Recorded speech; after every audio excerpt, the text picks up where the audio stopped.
Hello, Mr. Lake. Thank you for joining us in Big Spoon Little Spoon's Faces of Autism initiative. Faces of Autism aims to elevate the voices of autistic individuals as well as community volunteers, researchers, and health experts. Mr. Lake is a member of Parliament for Edmonton-Wetaskiwin and has held 3 shadow minister positions: youth, sport and accessibility, international development, and mental health, addictions, and suicide prevention. Mike is a parent of 2 children, his son Jaden, who has autism, and daughter Janae. He has been an active supporter of autism organizations, families, and neurodiverse individuals across the country and around the world while sharing his story of life with Jaden. Let's get started with our first question. What have you learned as a parent to address the needs of children with autism? Well, until you have lived experience, I don't think anyone fully understands what it's like. So, you kind of learn, in a sense, you kind of learn as you go. I think that we've learned, Jaden's 28 now, so he's a little bit older, but you kind of learn a little bit about the lifespan, for example, that there's different challenges at different times. So at first, you're learning all about what diagnosis looks like, and then you take a look at the options that you have, and you're focused on early help or early intervention, in a sense, to try and get that help as early as you can. Learning that the power of inclusion in the education system. Jaden was included in a full-time classroom from kindergarten to grade 12 with a full-time aide, and it had a huge impact on him. And but you also realize that he has such a huge impact on other people as well. And I think when when we were looking at his education system, we underestimated the impact he would have on other people. We were so focused on him and trying to make sure that we had the best environment for him. Now that he's a little bit older, we're spending a lot of time focusing on his skills and abilities, right? What is it, what are his challenges? Certainly you want to mitigate challenges to unlock potential, but how can he contribute his skills and abilities in a way that adds value for society just generally, but also in a way that he's happy and adds value for him. And that's taking up a lot of our time right now. Amazing. And now for our next question is, as a Canadian member of Parliament and global advocate for autism, why do you think it is important to raise awareness for autism? I think for the same reasons, right? Unless you're living with autism, unless you're autistic yourself, or you're got someone close to you, a family member or whatever the case is, it's not something that's front of mind for folks. And so if we're going to have in place systems and a sort of culture, almost in a sense, build a culture that that understands, that values, that allows the full participation in society, you have to be aware. You have to be aware of, and it's not just autism, that goes for everything. As a society, we need to work harder to make sure that everybody is included in every aspect of society. But with autism, because some people, like my son, won't speak up and say what it is always that they want. In Jaden's case, he doesn't speak using his mouth. He's verbal. He verbalizes things, and sometimes that can be helpful to understand what he wants. But and even in typing and things like that, it's difficult for him. He uses single words to articulate what he wants. But we've gotten to know what it is that he's looking for by reading his body language, sometimes by being a little bit more patient, by paying attention to what he might be looking at.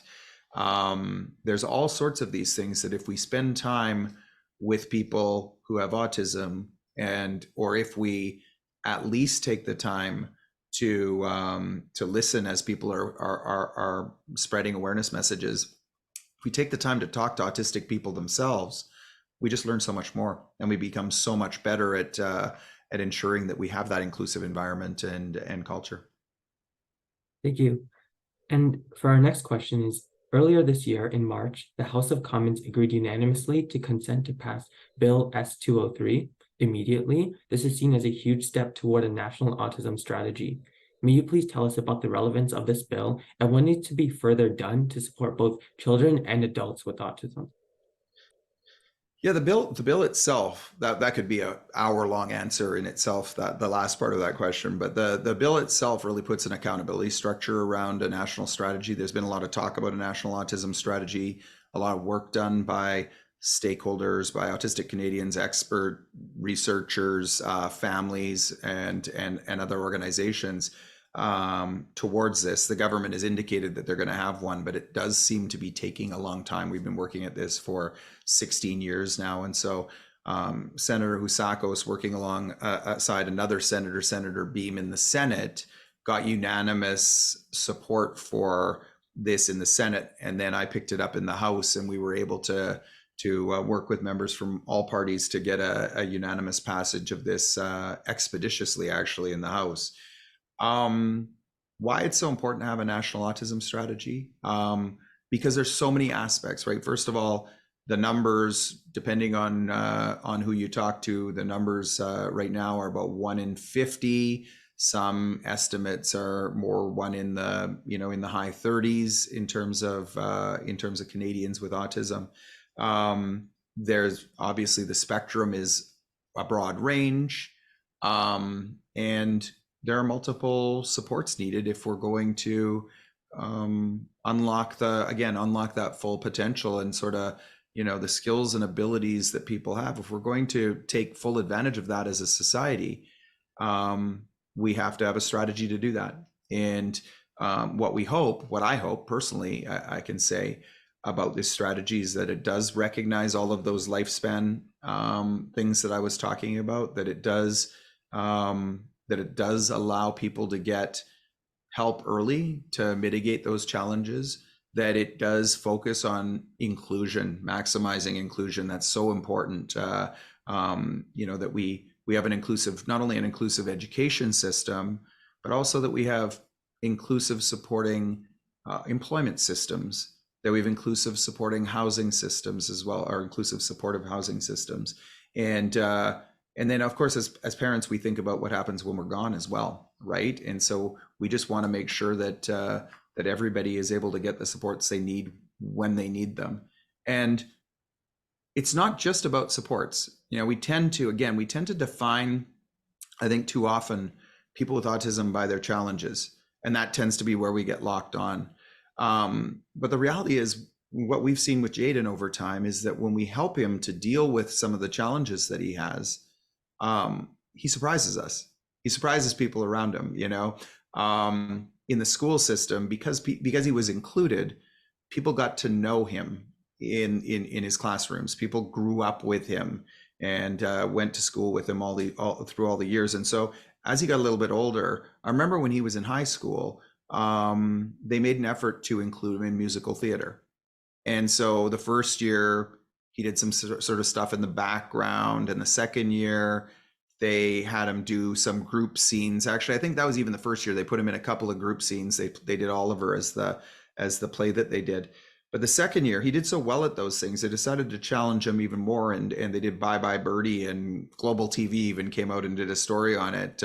They had him do way more of the dance routines and everything else.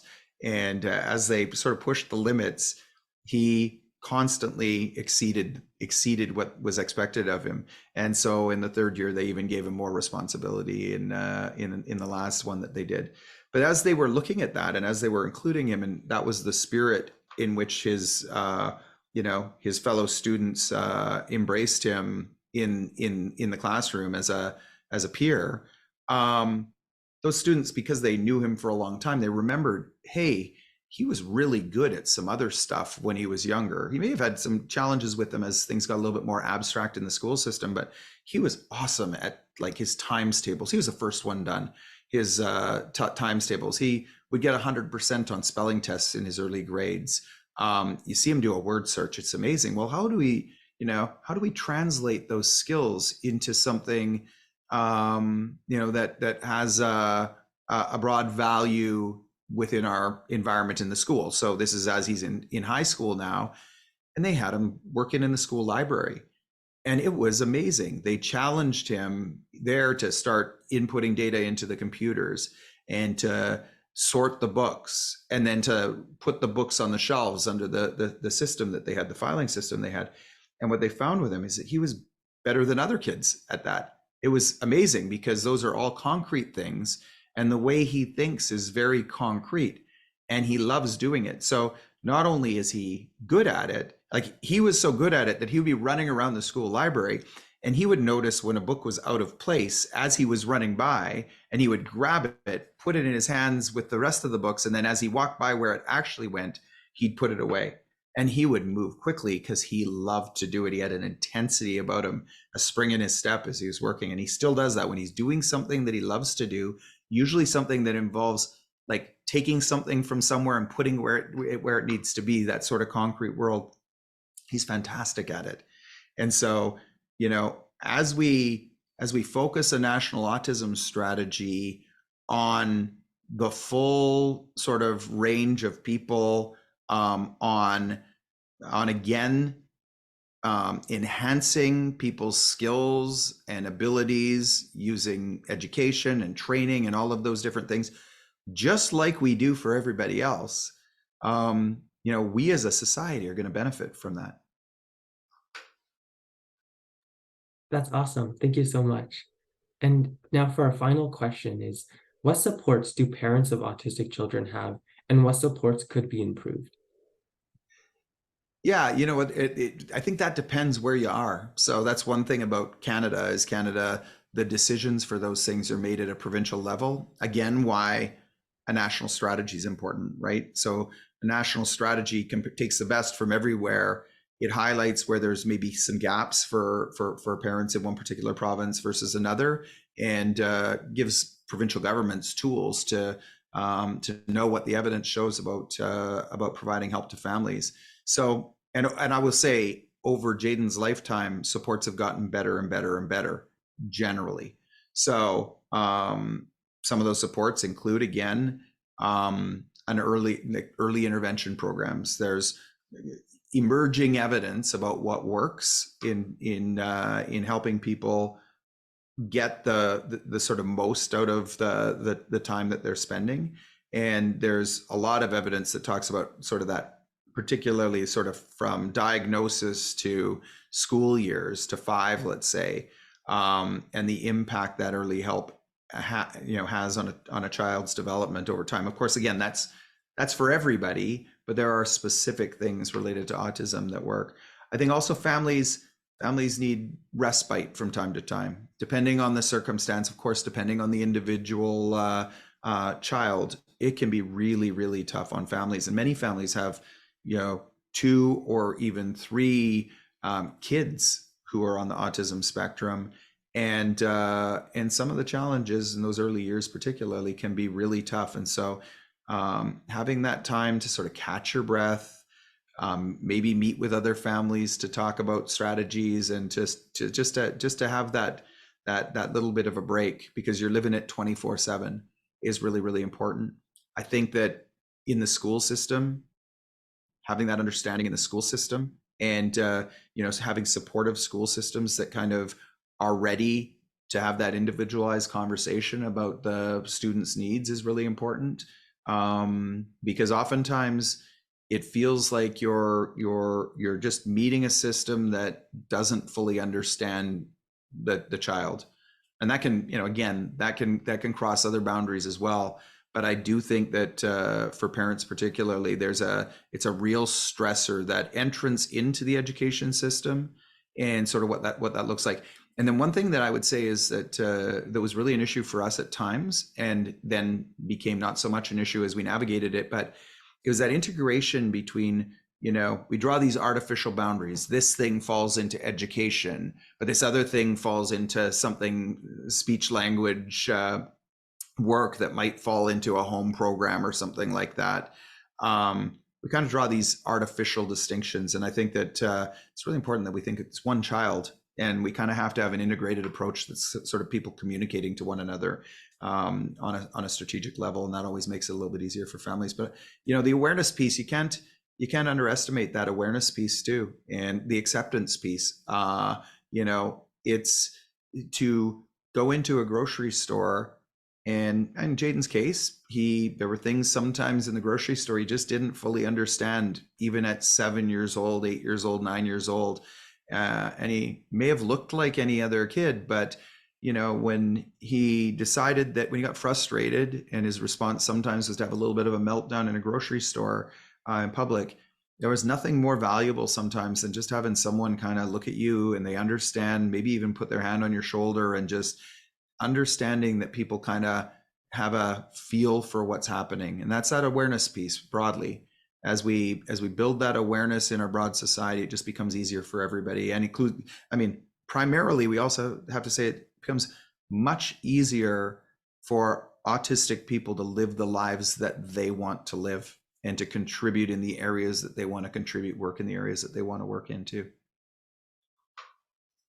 Awesome. Thank you for your time, Mr. Lake, and thank you for your support for the autism community. We hope to see you next time and look forward to seeing your continued amazing work. I love the conversation. Thank you so much for doing this today. Awesome.